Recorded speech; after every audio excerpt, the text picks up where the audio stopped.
శుభదినం. ముఖ్యంగా ఇక్కడ మన అభిమాన సోదరులందరినీ చూస్తుంటే చాలా ఆనందంగా ఉంది. ఎందుకంటే మీకు మా నాన్నగారికి ఉన్న అనుబంధం అని జ్ఞాపకాలు వస్తున్నాయి.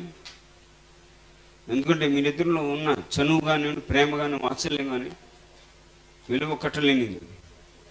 మీ అందరినీ చూడగానే ఆయన పేరు పెట్టి మరి పిలిచి అడిగేవారు.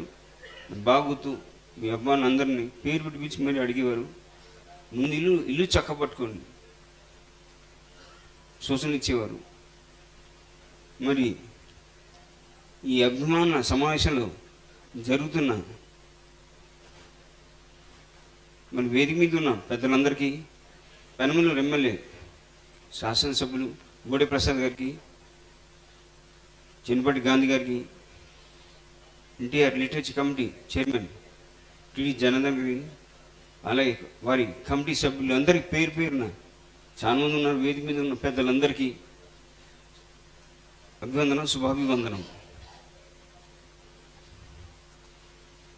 మరి ఈ రోజున మనం చూస్తున్నాం, మన ఇంట్లో ఎవరిని కాలం చేస్తే ఒక 5 సంవత్సరాలు 10 సంవత్సరాలు గుర్తుపెట్టుకుంటాం. సరే కానివ్వండి, 10 కాదు, 15 కాకపోతే 20, 25. కానీ ఇక్కడ మనం మాట్లాడేది ఎవడు పేరు చెప్తే తెలుగు చేస్తే గర్వపడద్దో, ఎవరు పేరు చెప్తే అందరు హృదయాల్లో దేవుడి కొలువై ఉన్నాడు, ఎవడు పేరు చెప్తే రోమాలు నిక్కబడుస్తాయో, ఎవడు పేరు చెప్తే ఆడపడుచులు నోట నుండి అన్నా అనే స్వరం వినపడద్దో, మన తెలుగు తేజం, మన తెలుగు పౌరుషం, మన తెలుగు గుండె చప్పుడు మనన్న విశ్వవిఖ్యాత నట సార్వభౌముడు పద్మశ్రీ నటరత్న కళాపరపుడు డాక్టర్ నందమూరి తారక రామారావు గారి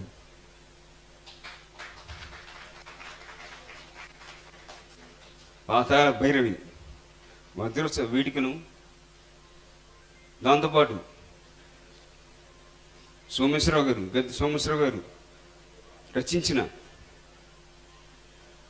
ఎన్టీఆర్ సినీ ప్రస్థానం పుస్తకం ఆవిష్కరణకు జరుపుకోవడం చాలా ఆనందంగా ఉంది. మరి మేమందరం మీతో పాల్గొంటాం, ఈ సభలో పాల్గొంటాం. పరమానందం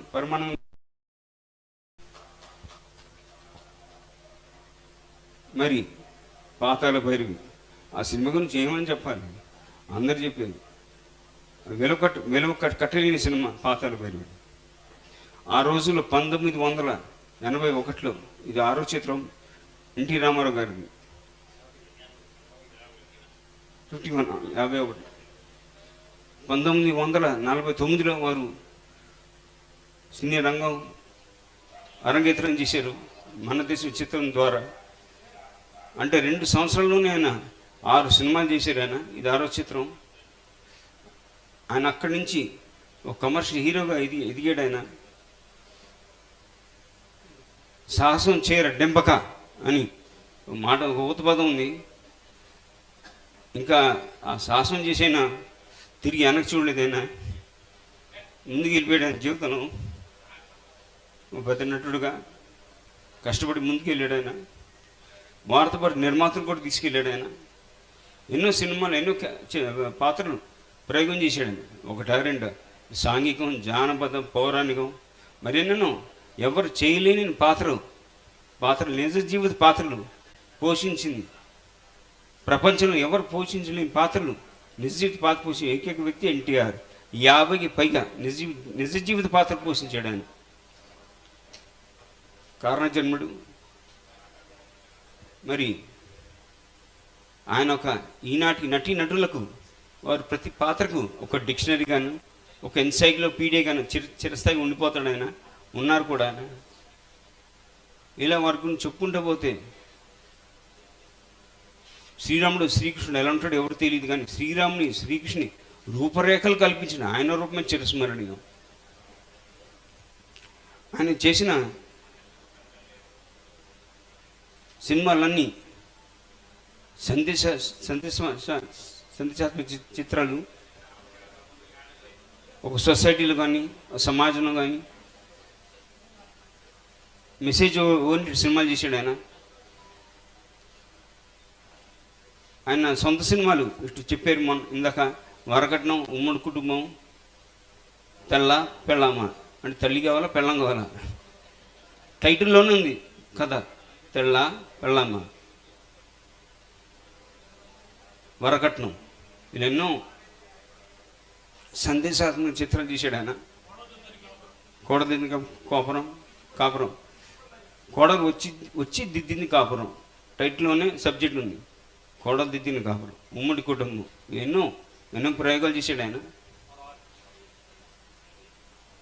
ఒక కమర్షియల్ హీరో, ఆయన చేసిన పాత్రలు డీగ్లామరైజ్ క్యారెక్టర్. రాజు పేద, ఆ సినిమా చూడండి, ఎవరు చేయడండి, ఎవరు సాహసం చేయడు, డీగ్లామరైజ్ క్యారెక్టర్ అండి రాజు పేద. ఇలాంటి పిచ్చిపుల్లే, తోడు దొంగలు ఎన్నో.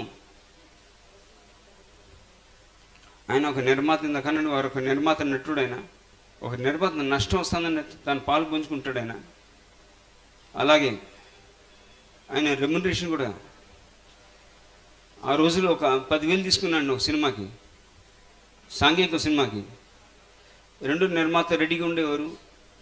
ఒక పౌరాణిక చిత్రాన్ని నిర్మించడానికి ఒక 2,000 ఎక్స్ట్రా ఇచ్చి రెడీగా ఉండేవాడు ఆయన. రెమ్యునరేషన్ మాట్లాడుకునేవారు, మేము పెద్ద సినిమా తీస్తున్నామండి కాబట్టి మీకు రెమ్యునరేషన్ మీకు 2,000 ఎక్స్ట్రా పెంచి మీకు ఇస్తున్నాం అనేవారు. ఆయన చెవులు పెద్దగా చేసి ఏమన్నారు మీరు అన్నారు, పెద్ద సినిమా అంటే ఖర్చు ఎక్కువ ఉంటుంది కాబట్టి నా రెమ్యునరేషన్ 2,000 తక్కువ చేసి ఉంది, పెంచి కాదు. అది అంటే 6,000, 8,000 తీసుకునేవాడు, 10,000 కాదు. ఇంతకుముందు ప్రొడ్యూసర్ కింద 10,000, ఇప్పుడు 7,000. అది దట్ ఈస్ ఎన్టీఆర్. అట్ట ఆయన ఇండస్ట్రీని నిలబెట్టాడు ఆయన. ఆయన నిర్మాతలు ఎవరు నష్టపోలేదు. ఆయన బాగుతున్న ఆఖరి సినిమా నా దేశం. ఆయన ముగ్గురు నిర్మాతలు కాల్ షీట్ ఇచ్చేసానండి. మరి ఇండస్ట్రీ వదిలేసి వెళ్ళిపోతున్నానంత బాధతో ఆయనకి బాధ, నిర్మాతలకు ఒక పక్కన బాధ. అరే మన వదులుకుంటున్నాడు అంత గొప్ప నటుడిని, మా నటుడిని వదులుకుంటూ వెళ్ళిపోతున్నాడు. ఇక్కడ ఆయన కూడా మా నిర్మాత నేను వదిలేసి వెళ్ళిపోతున్నానని ఒక న్యాయం చేశాడండి. ఏమంటే ముగ్గురు నిర్మాతలు పిలిచి, ఏమంటే పని చేయండి, మీ ముగ్గురు కలిసి ఈ సినిమాని చేయండి, పాలు పంచుకోండి. రెమ్యునరేషన్ లేదు, ఆ సినిమాని రెమ్యునరేషన్ తీసుకోలేదండి ఆయన. ఆఖరి సినిమా అది. పైగా మీ ముగ్గురు కలిసి సినిమా నిర్మించండి, ముగ్గురు పంచుకోండి. ఎందుకు నేను ఈ విధంగా నేను మీ ముగ్గురికి న్యాయం చేసినట్టు ఉంటుంది. సమయం లేదు సినిమా, మీ ముగ్గురికి సినిమా చేయడానికి. ఆ విధంగా వారి ముగ్గురికి న్యాయం చేశారు. బాగా డబ్బులు వచ్చినాయి, సంతోషపడ్డాడు ఆయన. పైగా ఆ సినిమా చెప్పాడు ఆయన, 28 రోజులే నేను మీకు కాల్ షీట్స్ ఇవ్వగలుగుతాను, అందుకని నేను ఇవ్వలేను. అది దాటితే ఎన్ని రోజులు చేయగలుగుతాను నాకు తెలియదు, సినిమా సంవత్సరాలు కూడా కావచ్చు అన్నాడు ఆయన. నమ్మితే నమ్మండి, 23 రోజుల్లో ఫినిష్ చేశాడు సినిమా. 23. ఒక నటుడుగా ఆయన గురించి ఎన్నో మాట్లాడచ్చు. ఇంకోటి ఇందాక టీడీ జనదం గారు అన్నారు, నేను వెనక నుండి అన్నాను 3 సార్లు ఇరిగిందండి, అది అఫీషియల్గా అన్నాను. అన్అఫీషియల్ ఇంకోటి జరిగిందండి. మొట్టమొదటి సినిమా పల్లెటూరు పిల్ల చేరిగిందండి. రెండో సినిమా ఇతను మన గోపాల్ భూపాల్. మూడో సినిమా సర్దార్ పాపారాయుడు చేరిగింది. అప్పుడు ఆయనకి ఎందుకో నాటు వైద్యం బాగా ఇష్టం అండి. ఆయన పుత్తూరు నుండి పుత్తూరు రాజుగారు ఉన్నానండి, పుత్తూరు రాజుగారు పిలిపించి కట్టించుకున్నాడు ఆయన. ఆయన మరీ జాగ్రత్త, రామారావు గారు వయసు కూడా వస్తాం, జాగ్రత్తగా ఉండాలి, మీరు 5 వారాలు ఎట్టు కదలకూడదు, ఈ రోజుల్లో హౌస్ టైలర్ సెంటర్ కదా, ఆ విధంగా బయటకు ఎక్కడ వెళ్ళకూడదు, మీరు ఎక్కడ చేయి కదిలించకూడదు అని. ఆయన చిన్నపిల్లడు అలాగే తప్పుండి రాజు గారు ఇల్లు అడుగు బయట పెడితే ఒట్టన్నాడు. కిటికీని తొంగి చూస్తున్నాడు ఈయన నాన్నగారు. ఎప్పుడైతే రాజుగారు కారుకి వెళ్ళిపోయారో ఇమ్మీడియట్గా షూట్, డ్రైవర్ కృష్ణ ఉండేవాడని, సీనియర్ డ్రైవర్, నాన్నగారు పర్సనల్ డ్రైవర్ కృష్ణ బండి రెడీ చేయని షూటింగ్కి వెళ్ళాలన్నాడు. మండుడని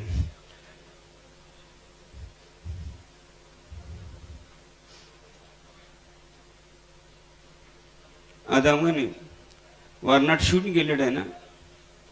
ఊటీకి వెళ్ళి శ్రీదేవి గారితో సినిమాలో రెండు పాటలు షూట్ చేశారు ఊటీలో.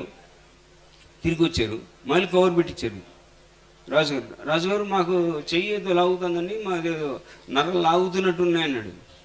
ఓహో అలా బాగానే ఉందే అన్నాడు ఆయన. ఎక్స్రే లేదు, పాడు లేదు, మందు లేదు, మందు లేదు. చూశాడు ఆయన. రామారావు గారు మీరు చెయ్యి కదిలించినట్టు ఉన్నారే అన్నాడు ఆయన. చచ్చా మీరు చెప్పింది నేను కదులుతో ఒట్టు కదా అన్నాడు ఆయన. అప్పుడు అట్లూరు పుండ్ర కక్ష అని ఉండేవారండి మాకు. బావగారు సంబోధించేవాడు ఆయన.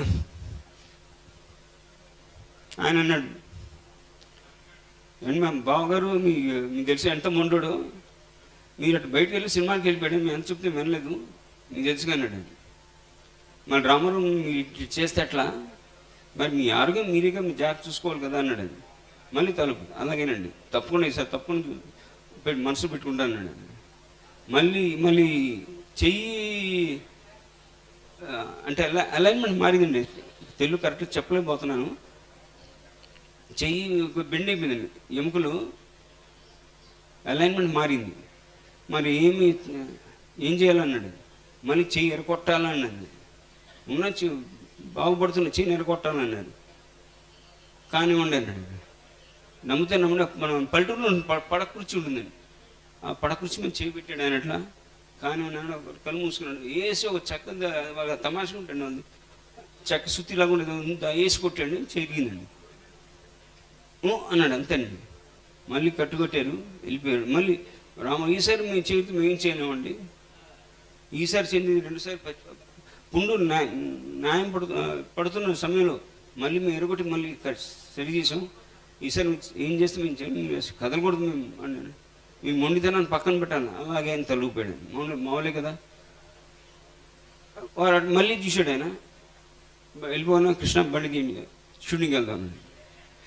ఆ కట్టు మళ్ళీ మీకు రుజువు మాట్లాడుతున్నానండి. సర్దార్ పాపను చేయనప్పుడు అంటే ఎందుకు వివరంగా చెప్తాను, ఎంత మొండోడో ఎంత మొండితనం ముందు తీసుకెళ్ళండి. ఎన్టీ రామారావు గారి మొండితనం బాగా అదే ముందు తీసుకెళ్ళింది ఆయన. ఎవడేం చెప్పేది కదా. పాటి పెట్టాడు ఆయన, 2 కిలోలు పిల్లాడు. ఇవన్నీ చాలా లింక్ ఉన్నాయి ఆయన క్యారెక్టర్లు. కాబట్టి ఇంత వివరంగా చెప్తున్నాను. ఇలా చెప్పుకుంటూ పోతే ఒకటో రెండా ఎన్నో సంఘటనలు ఉన్నాయి. ఆయన గురించి చెప్పుకుంటే తనకి తీరదు, సమయం సరిపోదు. ఇక్కడ అందరూ ఆకలి వేస్తుందేమో. మాకు ఆకలి చనిపోయింది, ఆయన గురించి చెప్తే మాకు ఆకలి చనిపోతుంది. ఫోన్కి వచ్చేస్తుంది. ఇందాక బట్టల సంవత్సరం ఫోన్కి వచ్చేస్తుంది సార్. అట్లా మేము కూడా ఆయన బిడ్డలు కాదు, ఆయన అభిమానులు అండి. ఇంకోటండి, మీ అభిమానం గురించి కూడా చెప్పాలి.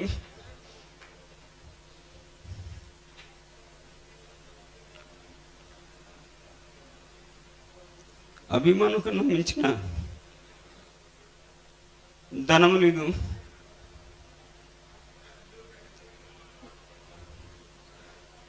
ఆదరణ మించిన పెనిది లేదు. మళ్ళీ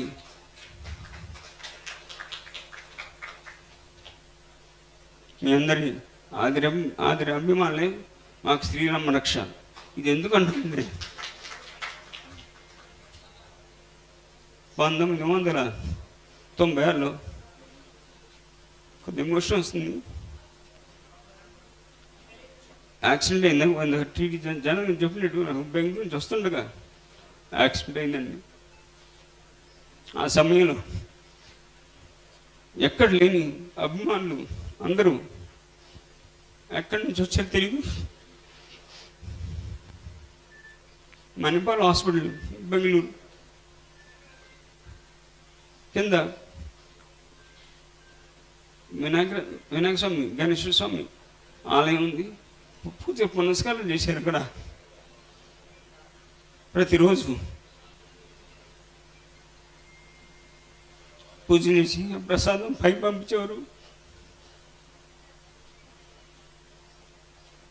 మీ అమ్మాను నన్ను కాపాడింది.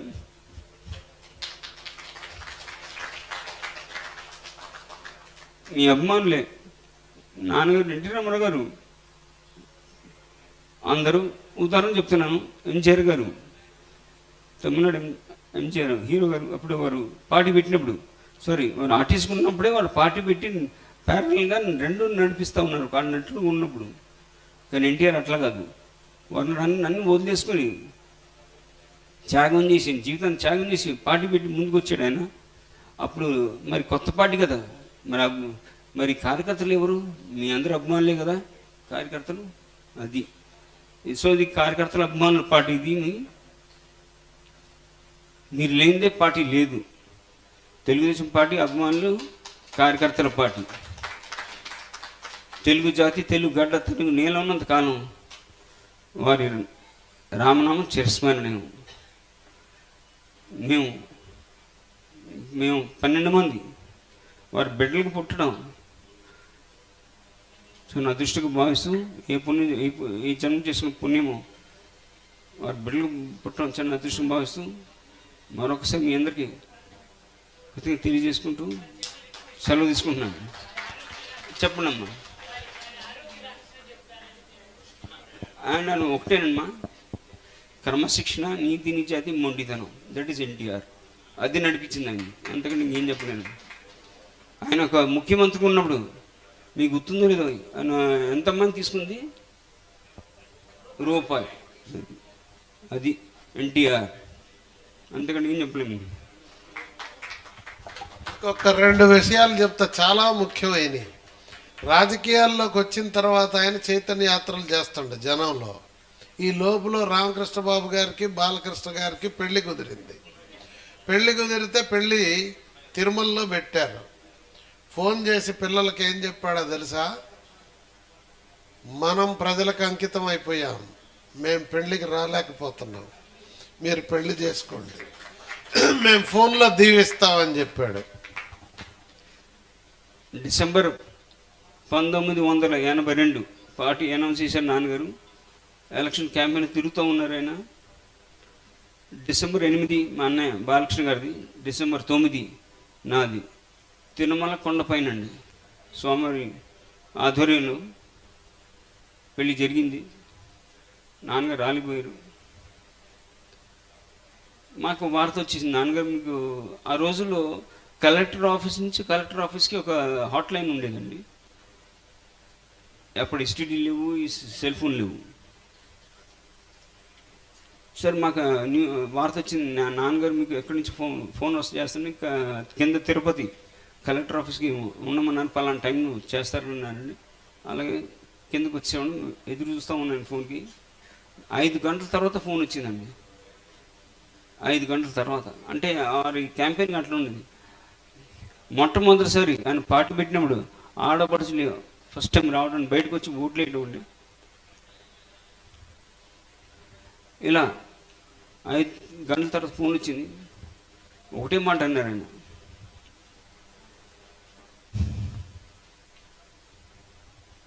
నాన్న మేము మీ పెళ్ళికి రాలేకపోయాం, ఏం చేస్తాం, మేమంతా ప్రజలకు వెళ్ళిపోయాం, ప్రజలు మన కుటుంబం, ఇప్పుడు ప్రజలే మన కుటుంబం, ఐఎమ్ వెరీ సారీ, ఫోన్ మేము దీవిస్తున్నాం, హ్యాపీ మ్యారీడ్ లైఫ్, చక్కగా కుటుంబం సాగాలి అని దీవించాడు ఆయన. అదండి. 2 అంశాలు చెప్పాలి మీకు. ఆయన రామారావు గారు ముఖ్యమంత్రి అయినారు. ప్రమాణ స్వీకారం అయిన తర్వాత ఆయన సెక్రటరీ గారు వచ్చి, అన్నగారు కొత్త కారు కొనాలా, ఏ కారు ఆర్డర్ ఇవ్వమంటారు అన్నారు. ఏమండి మరి ముఖ్యమంత్రికి ఇప్పుడు కారు లేదా అన్నాడు. ఉంది, కానీ దానికి రిపేర్ చేయాలన్నాడు. రిపేర్కి ఎంత అవుద్ది? 50,000 అవుద్ది అన్నారు. 5,000 అయిద్ది ఆ కాలంలో. కారు కొంటే ఎంత ఇద్ది? 1,00,000 పైన ఇద్ది. అయితే ఇది ప్రజల ధనం, ప్రజల పన్నులు కట్టినటువంటి డబ్బు, వృధా చెయ్యొద్దు, మేము ఆ పాత కారులోనే పోతాం అసెంబ్లీకి, రిపేర్ చేయించండి అన్నాడు. ఈరోజు ప్రజల సొమ్ము ఇంత జాగ్రత్తగా ఎవరన్నా ఖర్చు పెడుతున్నారా? ప్రజల సొమ్ము 1 రూపాయి జీతంతో ముఖ్యమంత్రి పదవి నడిపిన వాడు ఎన్టీ రామారావు గారు మొట్టమొదటి ముఖ్యమంత్రి. అది కూడా తీసుకోవాలి తప్పదంటే 1 రూపాయి పెట్టండి అన్నాడు. అంతేకాదు, పిల్లలు ఒకరోజు ఆయన ఫోన్ మాట్లాడుతుండ్రు, వెనక ఈ ఫోన్ ఎక్స్చేంజ్ వాళ్ళు గుచ్చేవాళ్ళు కదా, వాళ్ళ పిల్లలు ఎవరో ఫోన్ అడిగారు ఆపరేటర్ని. ఆయన ఆలస్యమైందని చెప్పేసి మందలిస్తాడు కొడుకు. ఉదయమే అబ్బాయిని ఆపరేటర్ని పిలిచిండు. ఏందిరా కథ అని అందరూ వణుకుతున్నారు. ఏమండి తమరు నిన్నేంటి దూషిస్తున్నారు ఆపరేటర్ని అన్నాడు అబ్బాయిని. అంటే వారు చెప్పింది కరెక్ట్, ఆపరేటర్ మంచి సమాధానం చెప్పాడు. నేను ప్రభుత్వం తరఫున పనిచేస్తున్నా, ముఖ్యమంత్రి గారికి ఫోన్ కలుపుతున్నా, ఇది అయిన తర్వాత మీకు కలుపుతానని చెప్పాడు. నేను ఎంతసేపు అయింది అంటున్నాడు ఆయన. ఇది విని పొద్దునే పిలిచి, రేపటి నుంచి ప్రభుత్వం ఫోన్ ఇంట్లో వాళ్ళు మాట్లాడటానికి లేదు, మీకు సపరేట్ ఫోన్ పెట్టిస్తున్నా, సపరేట్ ఆపరేటర్ను పెడుతున్నా, మీరు దీంట్లోనే మాట్లాడండి అని చెప్పాడు. ఇవాళ ఏ మంత్రి ఇంట్లోనన్నా జరుగుతుందా అండి ఇది? ప్రభుత్వాధికారి ఇంట్లో జరుగుతుందా ఇది? చెప్పండి. ఏమని చెప్పాలండి ఆయన్ని? అట్లాంటి మహానుభావుడు ఎన్టీ రామారావు గారు ఎన్ని చెప్పుకున్నా తనివి తీరదు. అది చెప్పావుగా ఇందాక. ఓకే, ఇప్పుడు విక్రమ్ గారు.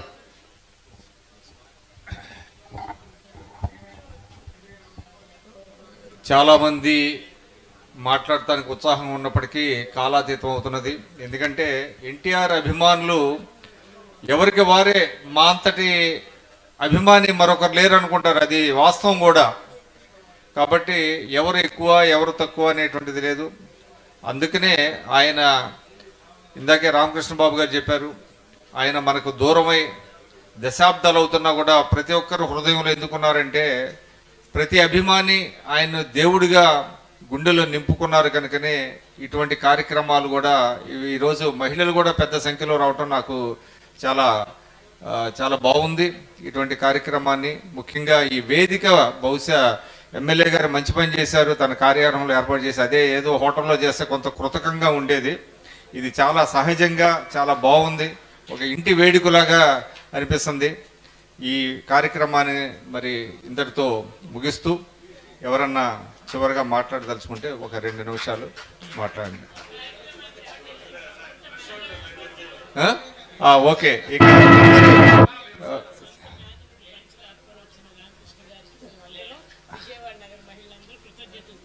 విజయవాడ